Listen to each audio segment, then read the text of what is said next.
Yeah, good morning, good afternoon, and good evening. This is another edition of Politics on the Street.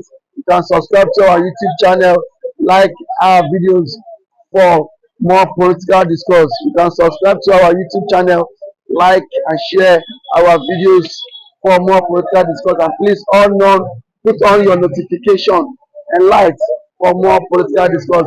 Yesterday, President Bola Ahmed Tinubu arrived Lagos for the Salah celebration.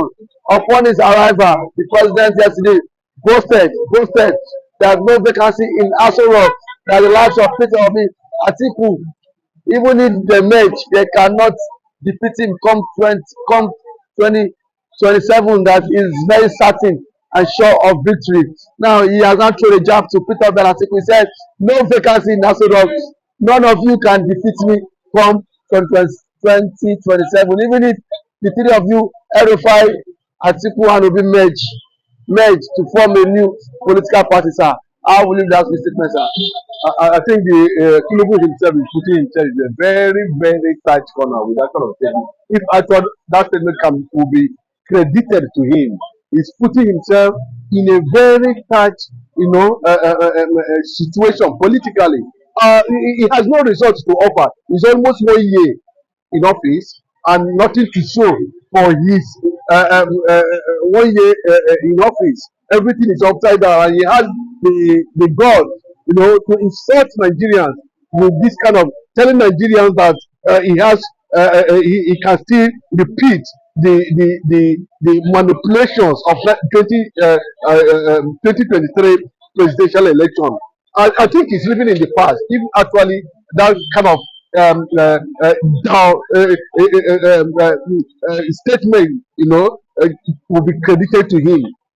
Of course, maybe they should tell him what is on ground now. That Nigerians are just regretting, in total, of thinking of bringing such person to the position of power, But he knew that Nigeria did not voted for him. He manipulated his way, and of course, Erufai is also regretting because these are the people who went to Chatham House and they are all there, promoting illegality. But unfortunately, nobody knows whether Erufai has repented or he's still working with Tinubu underground. But from a reliable source, it was gathered that Erufai himself was a major politician who played significant role to his victory, and withdrawing for Erufai to withdraw his support if the news making round is true, that means Tinubu knows his own is automatically finished. It is not a matter of bribe. He will bring that money as usual, as he normally do. Believing that money can solve anything for him. And this time around, he's going to fail woefully. It's not just a prayer; it's a wish of millions of Nigerians who are disturbed by the style of leadership.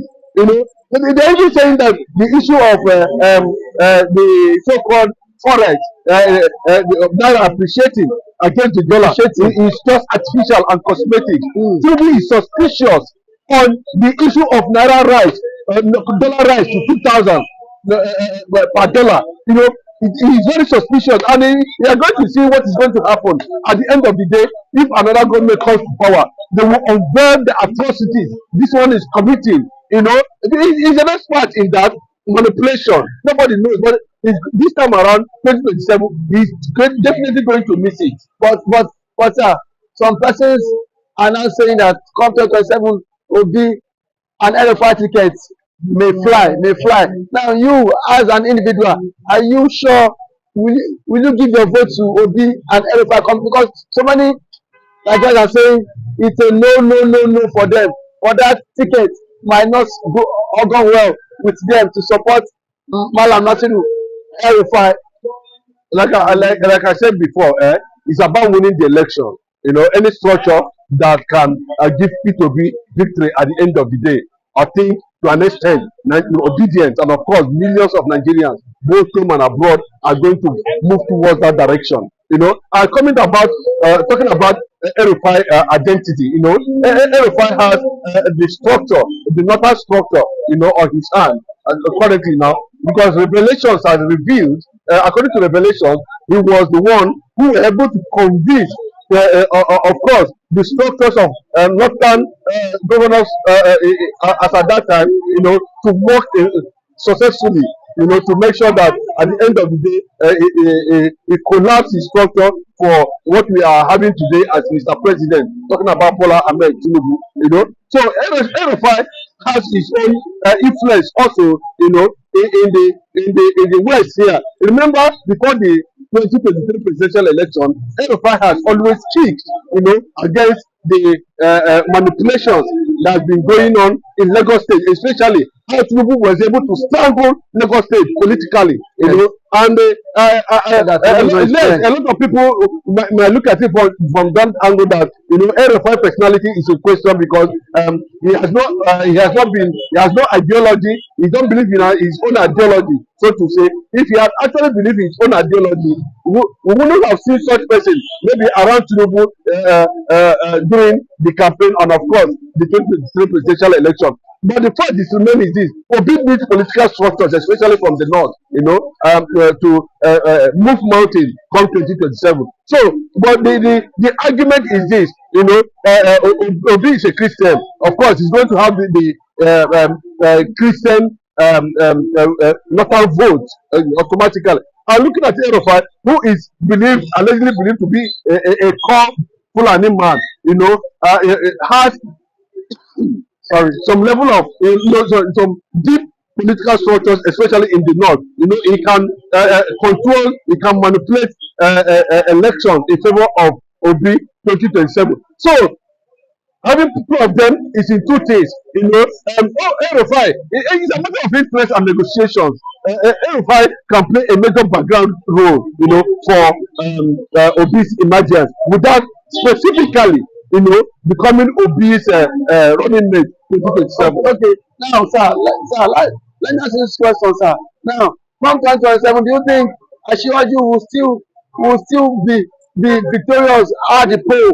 Because despite all things that have been happening in Nigeria with the current economic situation and then with the electricity tariff hike yesterday, Governor has said that the electricity tariff hike was just a sign of looting from the government.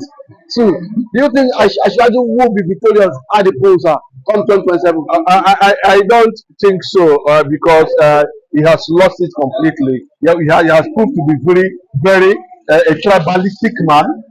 He has tried to do the normal thing. He uses Aso Rock as a bedroom for his cronies, especially those from the southwest, neglecting other areas automatically. So I think he has successfully picked himself, against northern interest. And for him to even make that kind of statement, this is not the time where anybody is expecting Tinubu to come out publicly, shamelessly, to talk about anything that has to do with election by now, given the kind of disturbances here and there economically, the kind of headache he has given millions of Nigerians as a result of his economic policies, that is too awkward. He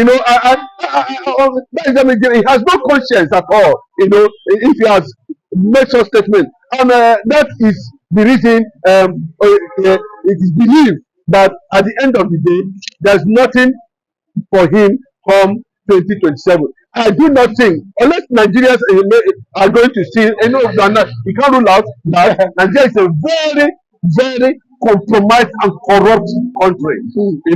So most of the things they don't do it based on how this country is going to move forward. It is based on corruption, how much gets into your pocket. You can sell your conscience, you can sell the entire conscience of your community and your nation and your state. So it's not a new thing. If he's bragging, of doing the repeat of monitoring, lobbying, manipulation, both in the army, judiciary, and that. But this time around, I think a lot of people have laid ambush for him, and he's going to find it very, very difficult to get even vote anywhere in Nigeria. Quote me. Thank you for coming to the show, sir.